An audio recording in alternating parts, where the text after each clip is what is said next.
guys, welcome to Just Talks with Justice. Thank you guys so much for tuning in. Today I have a really, really special guest. But before I get into that, for those of you who may not know, I started Just Talks with Justice to provide a platform for people to come on and talk about their journeys. I started it because it's really, really important to me. My mom she suffered from drug addiction, and I got taken away from my mom and I was placed into the foster care system. My mom had a choice to do her own thing and continue her life with drugs or to get me back, and my mom chose to get me back. My mom attended a rehabilitation center to get me back, and she changed her life around. It's stories like this that are so important and that need to be heard. So I started Just Talks with Justice to again give other people the opportunity and the platform to talk about their journeys. So today I am sitting with Mr. Young E-Class, and I'm so excited to have you, and thank you so much for sitting down with me. I know it's been a little rough trying to get together, but we're finally here, and I appreciate you. And I just think that your story is beautiful and it deserves to be told. So that's what we're going to talk about today. We're going to talk about you, your story, your accomplishments. We're going to get deep. We're going to laugh. So I'm excited. So how are you today? Oh, man, I'm wonderful, man. I can't even feel good not to have no complaints in the world for real. Yeah, that's what's up. How 2020 been treating you with beautiful. Everything going on? Man, beautiful. I ain't gonna lie, this probably the most profitable year for me. Okay. On every level when it comes to music, brand, and other ventures and shit. Mm-hmm. That's what's up. That's what's up. So tell me a little bit about who you are and what you do for people who might not know. I like to call myself like I'm an original artist. I'm an original street. You can cuss on. Yes. This is your interview. Yeah, I'm an original street nigga. It ain't nothing super, ain't nothing low. I still got codes, I still got morals, I still got principles that are deeply rooted. Yeah. And it push over into my music. Man, I grew as an artist. I used to rap. I used to be big on punchlines, metaphors, basically like how Lil Wayne rap, until I started noticing people stepped away. They was like, damn, that was tight, but they ain't step away with feeling it. Mm-hmm. So I changed the way I write and I changed the way I express my music. I try to tap into emotional pool, but other than that, I'm just a nigga that made it for real. Yeah. I made it through a lot of trials, a lot of tribulations. I came from a neighborhood that's still one of the most violent neighborhoods in the city, in DC, Northeast, around Trinidad. I was on 13th Street. I lived on Rome Street. And I went to prison young. How old were you? The first time I got locked up, I was 11 for armed robbery. Then the second time, I was 15 for murder. And they put me away that time. Yeah, so I saw that you were sentenced for 40 years. Yeah. 40 years, and you served how many? 13. 13. That's great. I mean, I never heard of, first of all, I just applaud you because going through something like that is a lot and it's life-changing.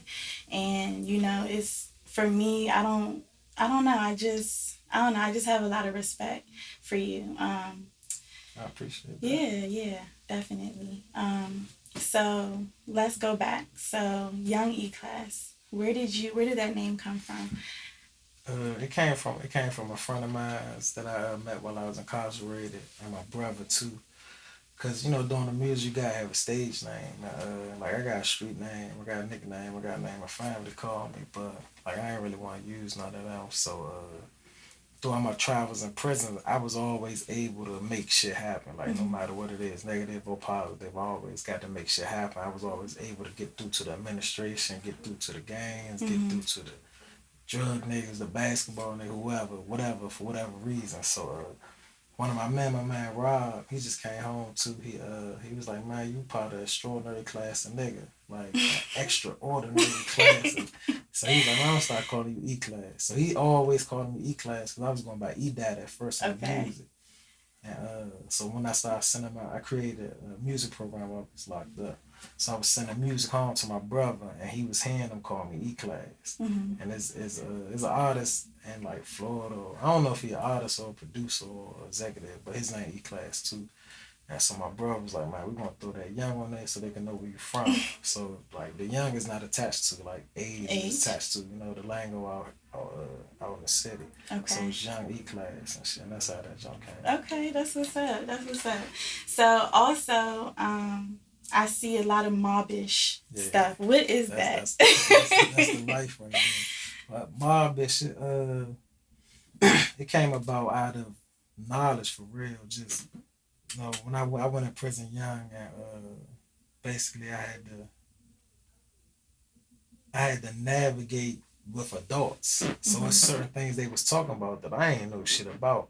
And one thing I noticed is all of them was always talking about like the mafia and the mob and the five families. Mm-hmm. They never talked about like black history. Like they never talked about nothing that like black gangsters. Like I knew about black gangsters from my uncle and shit. Mm-hmm. So they never really talked about black gangsters. So I was like, damn, something ain't right. So I started studying the mob, and I see why they were so, why they were so attracted to him. So I was like, yeah, we gotta get on some mob-ish. I was like, we really, real live got it, cause the difference between them and us being black people, them being, Sicilians, Italians, and all of them, Mm-hmm. they came here by choice. They was poor, fucked up. They started in like petty crimes, and they moved up to street crimes. They moved up to organized crimes. Then started sending the next generation to be judges and lawyers and shit like that. Mm-hmm. So I was like, we gotta get on some shit like that. Yeah. We got forced to come here through slavery, but we done been through petty crime, street crime, organized crime. And I look at music like organized crime for real, for real. And now it's time to start sending the next generation to be greater for real. Mm-hmm. And then the acronym for it is actually Motivation of Black Intelligence, Sound, and Harmony. Okay. Yeah, because the music pushed everything all the way back to the slave days. But they thought they was just singing the whole Mm-hmm. time. They was plotting their escape and shit. You feel me? They was speaking a little secret language. So that's how the mobbish came about, and it just took off. One thing in jail, like if you get a nigga to believe in you, you got something. Cause Mm-hmm. niggas don't believe shit in jail. Everybody in jail got a story. They superheroes on the street, super drug dealers, super gang, super killer. So to get people in prison to be tatting mobbish on them and saying they're a part of mobbish was huge, and it come with responsibility as Mm-hmm. well. I see you have it tatted on Yeah, your yeah, chest. definitely, definitely. But Pac said I couldn't find a place to rest till I got that thug life tattooed on my chest, so I had to put it on my chest. Yeah. Yeah, so it's the family, it's the life, it's the motto, it's everything, it's Yeah. gang, whatever motherfucker want to call it, is that. Yeah, I see So, it's a lot of you guys that are I see mobbish everywhere. Mobbish, whatever, mobbish, whatever. So I'm like, what is this mobbish? I'm trying to be a part of the mobbish. yeah, there's always a place. Yes. All right. So let's take it back a little bit. I kind of want to talk about your family. I know you mentioned your brother. How many siblings do you have? Yeah, I got two brothers. Man, I found out I had another brother when I came home on my father's side, but we didn't grow Okay. up together. No, but I got two brothers. With my mother, I grew up in a house with my mother, but we lived close to my father's side of the family. Okay. So that's what I meant. Like I lived on Rum Street of Trinidad, but my father's side of the family was down on 13th Street. Okay. So I was always down there with them. My grandmother raised me. And my father, he fell into drugs. He was hustling, then he fell into the drug life, using drugs and shit. So Mm-hmm. you know how that go with not really having no father. I seen him every day because he was down there, but he was an addict. But my family was getting money down there. Like they Okay. was getting money and they had a reputation. And like I was jack good. Like our neighborhood wasn't like a war filled neighborhood down there. It Mm-hmm. was more so like family. Everybody on Community. I Street, Wally Court, everybody was family. So we was job like good down there. Mm-hmm. And we just watched niggas get money and was waiting our turn for real. But I Yeah. just I having to go to prison, but that's the upcoming was just like watching niggas getting a lot of money for real. Okay. All right. What was one of your favorite childhood memories? I got a lot of them for real. Just my favorite memories when all of my cousins that's my age Mm-hmm. when we together. Any Yeah. memory, any memory from that. We got some crazy memories. Like Okay. we did some crazy. Like my favorite John is one time all of us, like people from 12th Street, like all of us came together and we started a game. Like we went in the I think it was called McCoy's on 8th Street, stole a bunch of cap guns, broke the orange shit off of them so they could look real. Then we made a bunch of drugs with soap and Oh paper. my And we God. went in the alley and started like we was hustling, shooting dice, and like we was having fun, like shootouts. Oh my And then God. somebody, aunt or something in Florida, looked out the window and seen us in the alley doing some shit that wasn't normal. So they called my uncles and cousins, and everybody came and like all our parents was out there, parents, uncle, and they was like, "The fuck is y'all doing?" So you can see what we doing. You can see the guns, you see the fake drugs. We had Monopoly money. Oh We was my out there God. like really real loud getting it. Like you'd have thought we was acting in a movie or something. Yeah, that's what it sounded like. And that's probably one of my favorite memories. And we was just having fun. Man, we it was innocent, but I understand why they was upset. But it was just innocent. We just was doing what we saying and we acted out for it. Yeah, that is funny. Oh, that's a good memory. Yeah, I can't even imagine like seeing that. And how old were you when that happened? Man, I probably was like 9. I probably was like 9. Yeah, I was like, cause you got like from 8 to like 13. That was the age group. Anywhere between 8 and 13, that was all our cousins. Like all us, literally like all us was really cousins down there. And then my mother dealt with dudes from the same. All her dudes she dealt with was from Trinidad. Okay. So a lot of people was my cousin just from my mother messing with them. And then my mother having my brother's father side of the family is from Wiley Street. Okay. So I used to be around my brother's father every day. I didn't even know that was his father at first. So, and that's just come from messing with people in the same neighborhood. So it's like people my cousin 2 times over for real. So all us, like we had, I ain't gonna lie, that memory just it's making me think about it now. That shit was lit. I wish we could have recorded that shit. That shit was lit. Oh my goodness. All right. So that was age 9. So walk me through 10, 11, 12, 13, 14, up until when you got locked up. All right, basically, I was, like, we grew up, like, our apartment on Run Street, it was a condemned building for that's almost fucked up. And then I set the joint on fire. We still Oh my God. Set it on fire. And we still did and then right after the fucking fire department sprayed, we was back living in the motherfucker. So oh my God. Like moms had like a couple jobs, you know, a nigga couldn't have like Jordans and all that shit. So I used to go to school and I had to find my way to be like who I was without I wasn't spoiled. I didn't have a lot of material things that other dudes had. Even though all of us was poor in the area for real. But some people hustled or some people got some money or some people was boosters or whatever the case may be. So I noticed at a young age I couldn't be fly, but being bad got you a certain type of attention. So I fell down that lane, class clown, being bad, being outspoken. Yeah, and then I was the youngest, and I was always bucking. Brothers fucking me up, so I was always just bucking for real. And I just like fell into the love of the attention for real. And, that shit took over for real. So I just was turning up like young. I was just like taking that bad shit from being bad in school. When school over summertime to being bad in the streets. And that's a different kind of bad because once you get to fight and the knives get involved and all that and weapons, like I got busted in my head with a brick before, like all that start coming into play. And then the more you get older, neighborhoods start coming into play and people start getting separated from neighborhoods. But I say 5th grade was the last grade that I actually applied myself in school. I know I was going to Ruth K. Webb, science fairs. I was lit. I was good at science. Like I was like that. Like I was making natural colors out of certain like making a natural color. And I had another project where I was trying to show that it was basically different sounds that we ain't hearing, and there's different colors that we not seeing. Cause you know, it got like the dog whistle and shit. So I'm like, if it's different frequencies we can't hear, I'm sure it's different colors we can't see. So it's probably colors that we don't know about. And that's what I was on with the science shit. And I won like national, state, and all that shit. And I went to the award ceremony to get my award.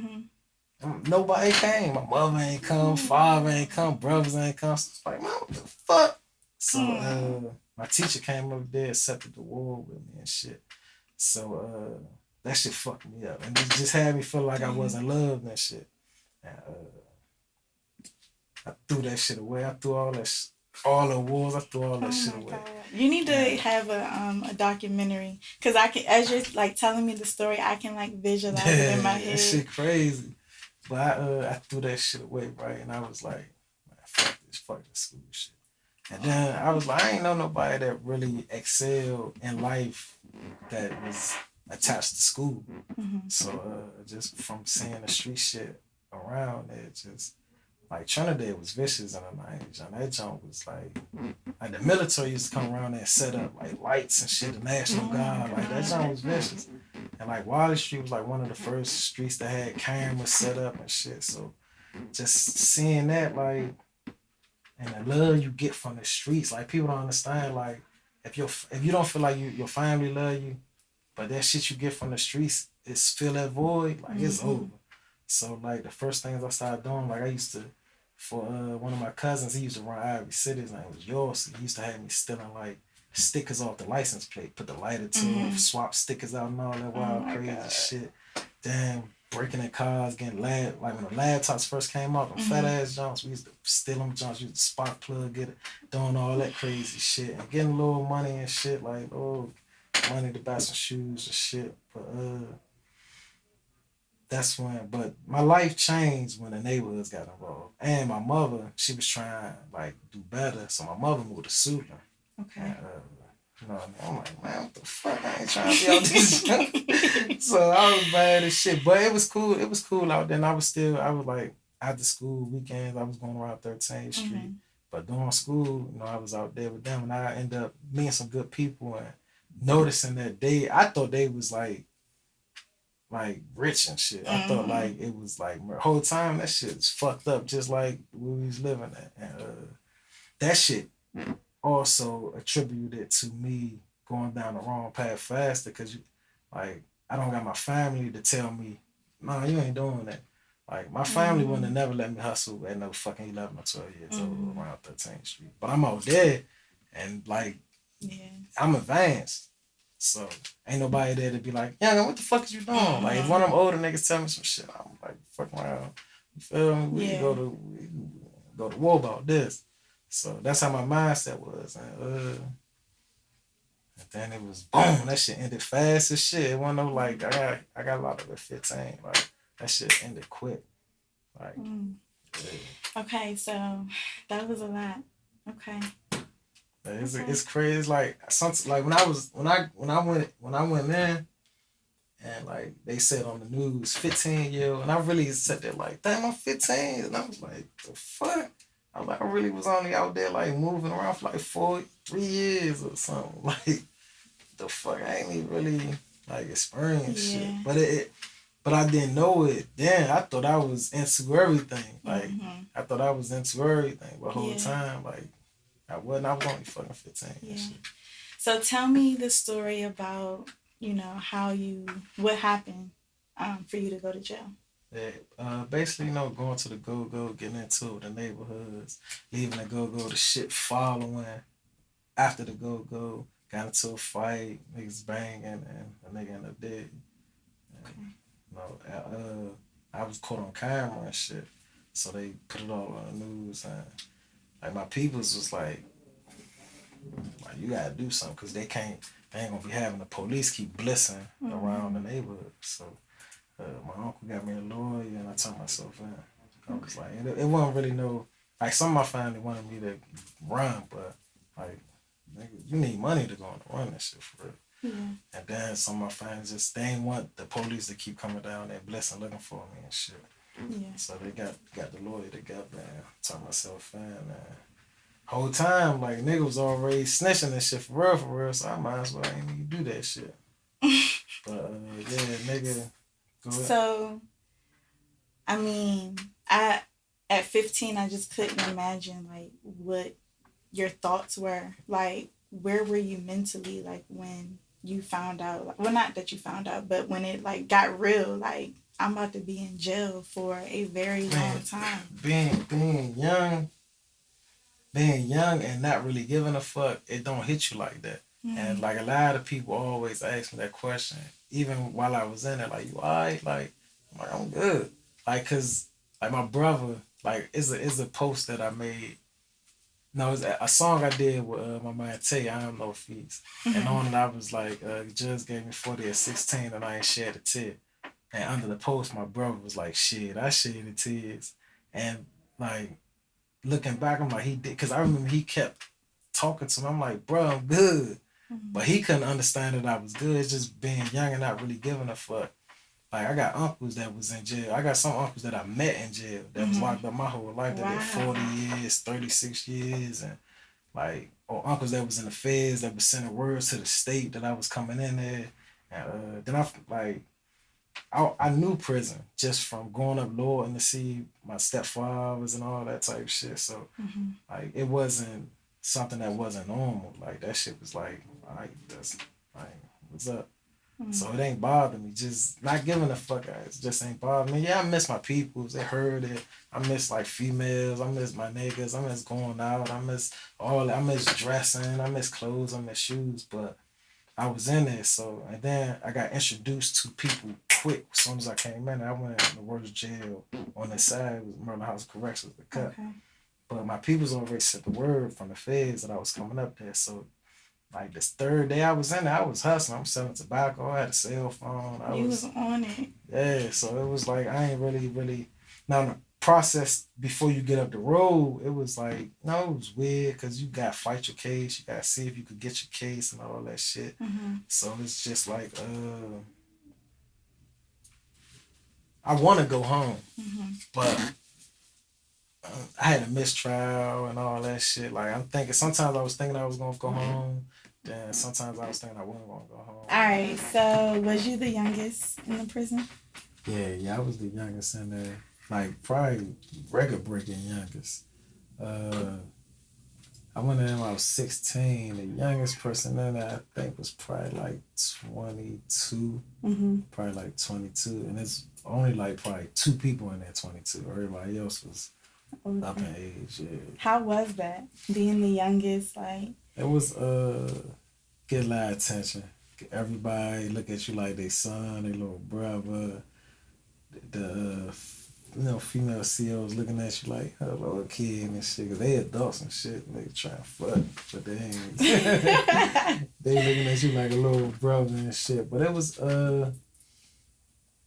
cool though. I don't like, when I say it was cool, I don't mean it in the sense of like making it seem like it was fun or anything, but it was like, there wasn't no added pressure on it. It wasn't like, it was just it was a lot more attention on me being young, because you had some guards that was worried about me, because like niggas was getting killed and then they was getting stored, sex games was going on, and people was getting took advantage of, robbed and all that.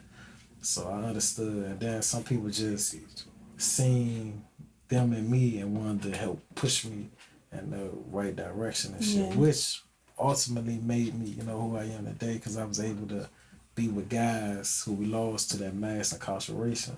So the people that posed to raise the next generation on the street, they had a chance to have their hand in raising me. Yeah, that's what's up. That's important, because with you being so young, like, you grew up there. You know what I mean? Basically, yeah, I learned everything I learned there still holds today, because like coming into that sense of expression of manhood, I learned it in there and shit. What would you think, or what do you think, what's the most important thing that you've learned over the years in prison? The most valuable thing? Just being a man of my word and a face card.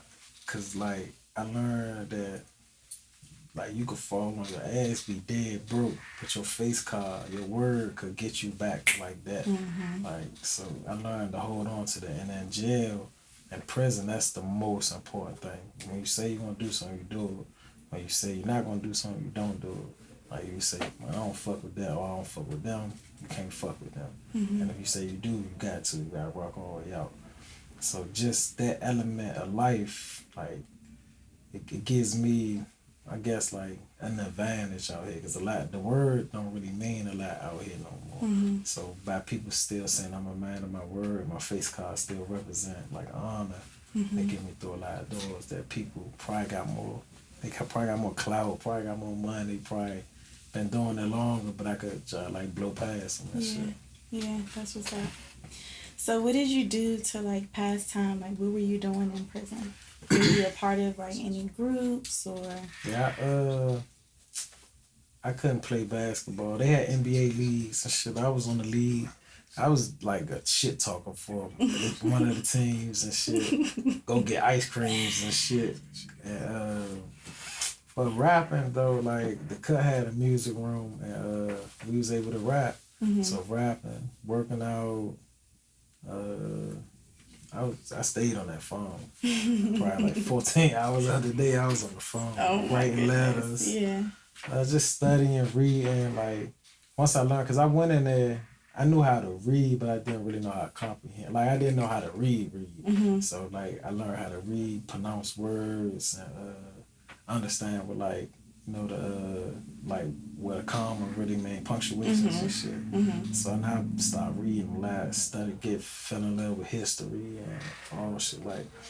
And hustling for real, cause I ain't never want nobody to send me no bread. Like I was just like, nah, I get it on my own in this junk.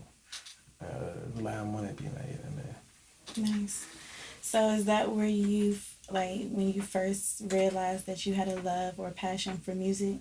Nah, I've been though. I had the passion and love for it. It's just coming from DC.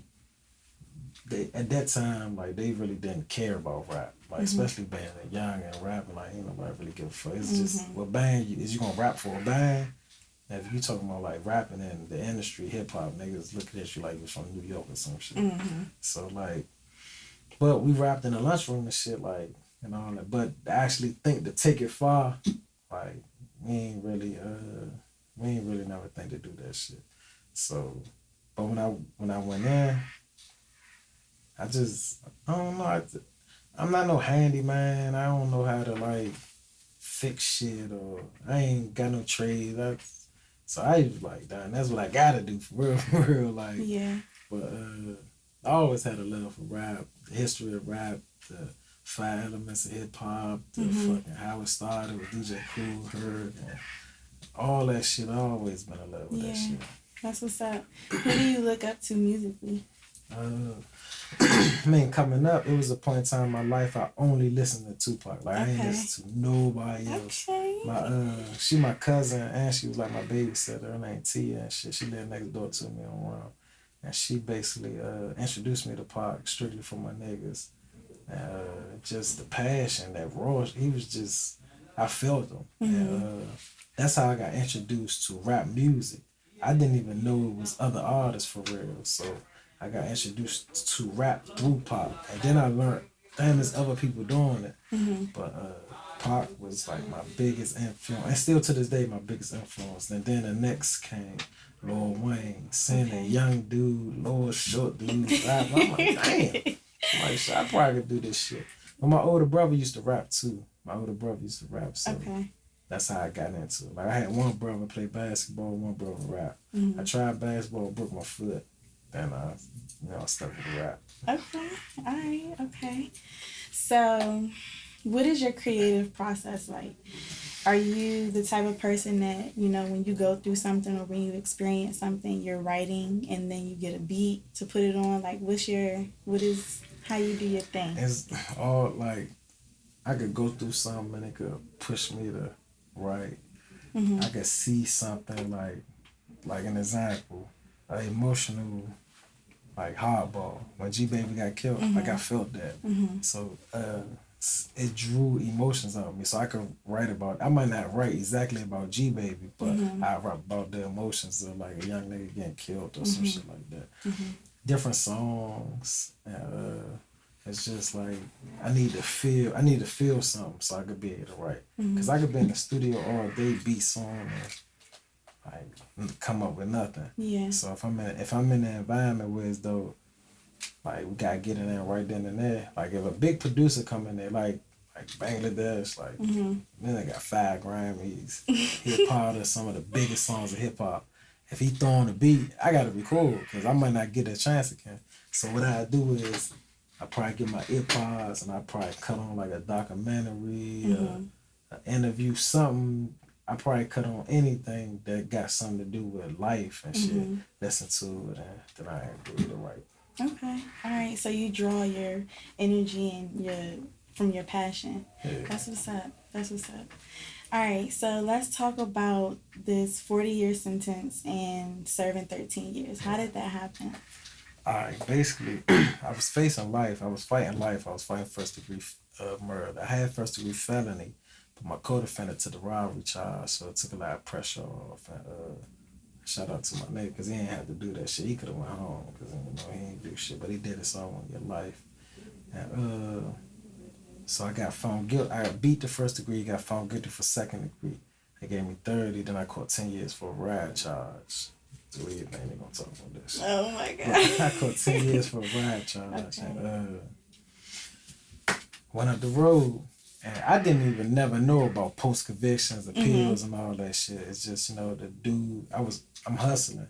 So niggas like, I hope you saving your money for a lawyer. So I'm like, fuck, I need a lawyer for that. Like, so you get back in court, get your time back. So I'm like, what you mean get your time back? And they explain the whole process of, shit might have happened wrong in your case, this, that, and the third. So I was fighting, I lost a lot of appeals. So I was waiting on something else in court, and then time just got away. I was waiting so long that time got away, and I was just bitten.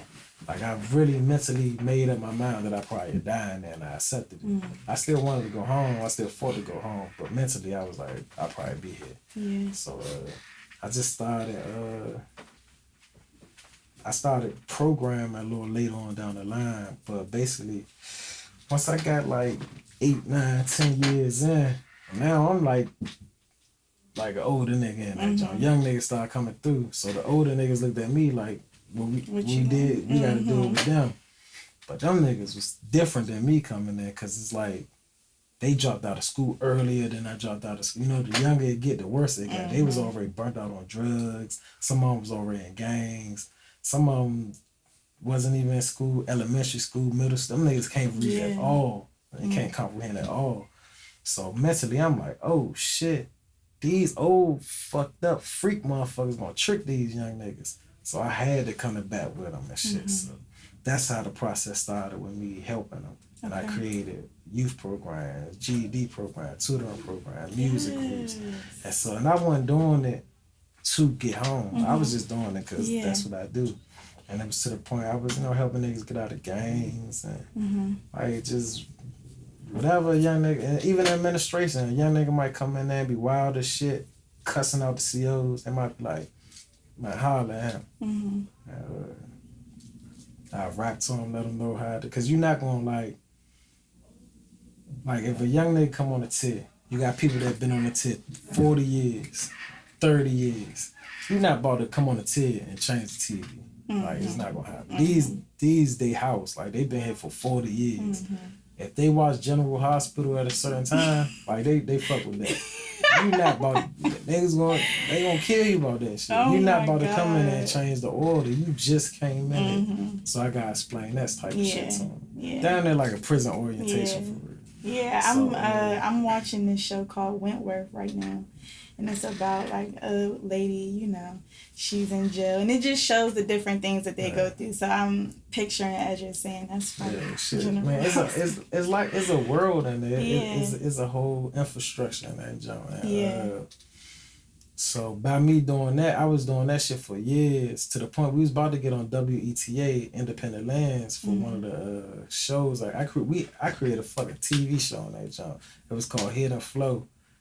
We had people come on that rapping, poetry, making shit. Niggas make Ferris wheels and fucking with some merry-go-rounds and shit, all kind out of popsicle sticks and shit. Oh my goodness. So we was just showing Hidden Flow was just like Hidden Flow of Thailand. We was showcasing it.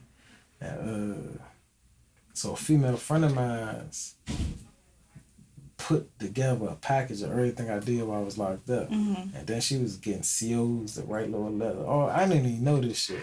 I just know one day I get on the phone, call my mom, she like, you got a court date.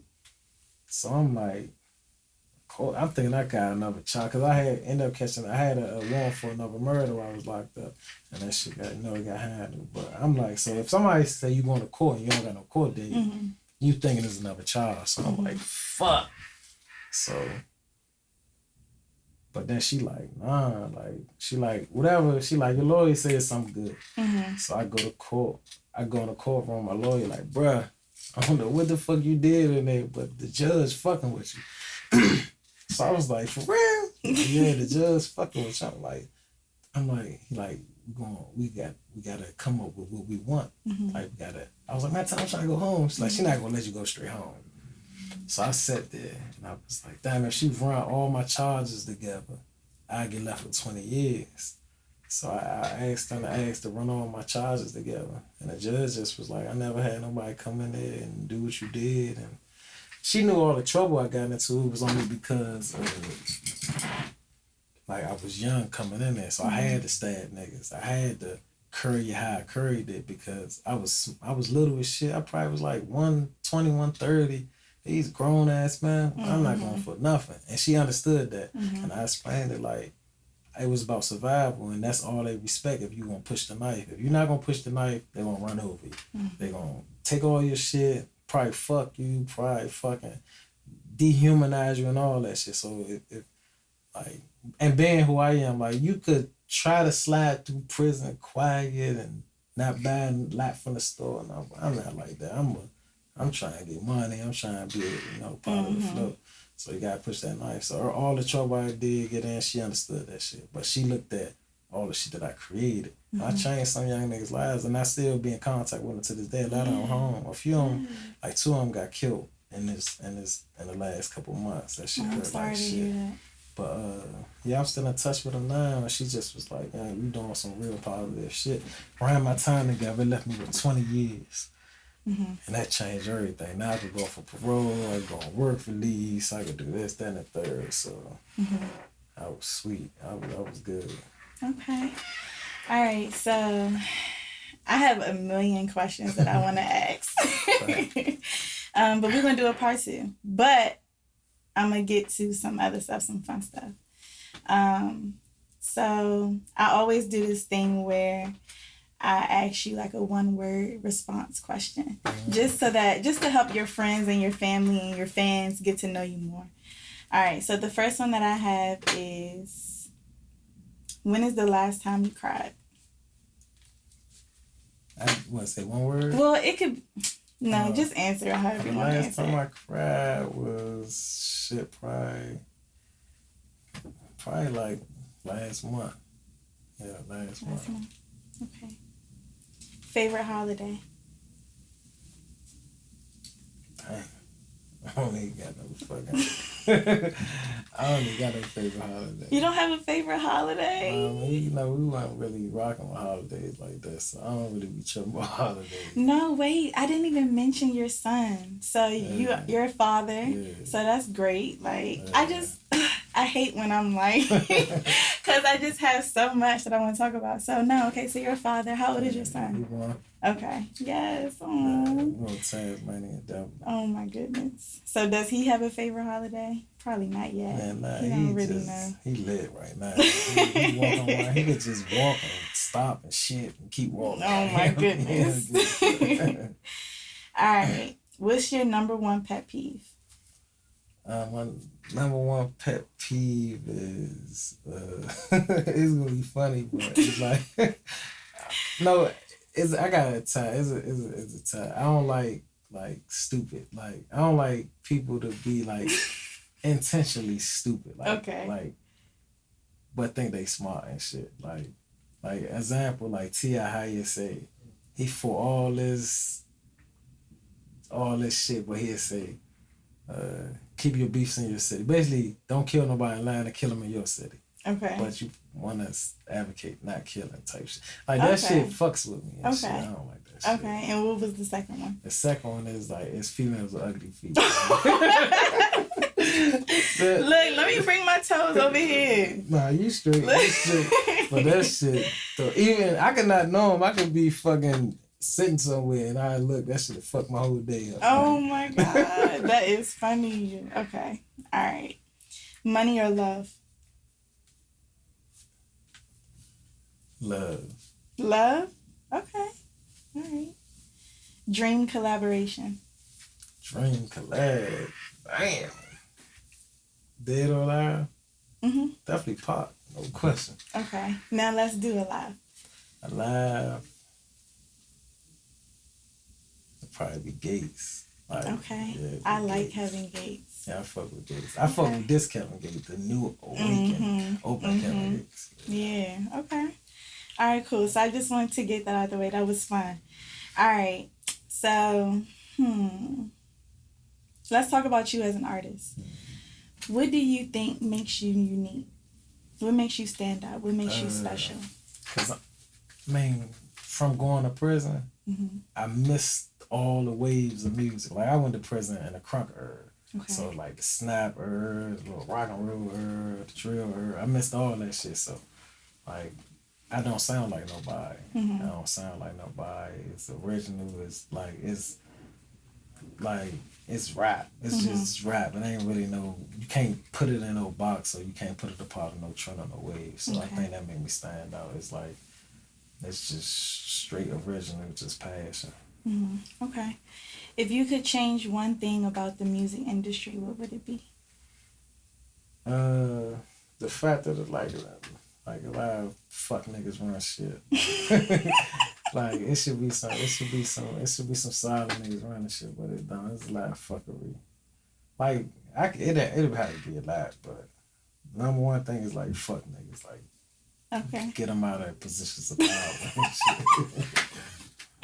Okay, like Trump. All right, cool. All right, so if you had 30 seconds, and you can look in the camera when you do this, if you had 30 seconds to give any advice, any shout outs, whatever you want to say, maybe some advice to some young guys who might be going down the wrong path, anything. Got 30 seconds. 30 seconds. Never give up, never give up, never give up, keep going. That's the whole key to everything. You only fail when you accept that shit. And shout out to my bitch, the whole gang. Shout out to Ice, that's Jennifer. I'm fucking with me on the movie shit. Shout out to V, shout out to Bangladesh, shout out to D-Lab, shout out to the whole 13th Street, Forever 13, the whole motherfucking Northeast. That's it. Yes, and where can everybody find your music? YouTube, Instagram, Apple Music, Spotify. Just type in Young E-Class on whatever you use. Type in Young E-Class. On the gram, type in mobbish.young, MOBISH.young. Or you type in Young E-Class, it'll probably pop up too. You can Google me. I'm somebody you can Google me. Yeah, but yeah, my shit everywhere. Nice. And what can we expect from you next? I got collaborations. I'm starting to do a lot of collaborations. When I first came, for the first couple years when I came home, I was only no collaboration. I just wanted to get my sound all day. I didn't want to get mixed up with nobody because I fuck with certain people. Like if I would have kept doing songs with certain people in the slutty, they probably would have thought I was a slutty boy. Yeah. So I wanted to know Mobbish, Young E-Class. And now, my first collab actually dropping this month with Jazz Anderson. And, then after that, they're gonna be rolling out and shit.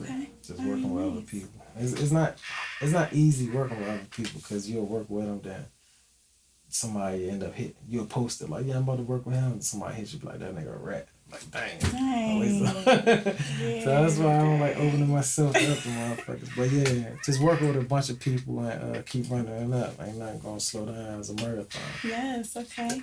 Well, I appreciate you again for letting me sit down and talk to you. I wish you so much success in your future, in your career. And yeah, I'm excited for you. Like everything you got coming on. Man. Thank you guys. Thank you everybody for watching and tuning into this interview. Please, please, please make sure you check him out. He's a dope artist. I love everything about what he's doing and what he represents. So definitely check him out. Also, make sure you like, comment, and subscribe to the YouTube channel, and we will see you next time.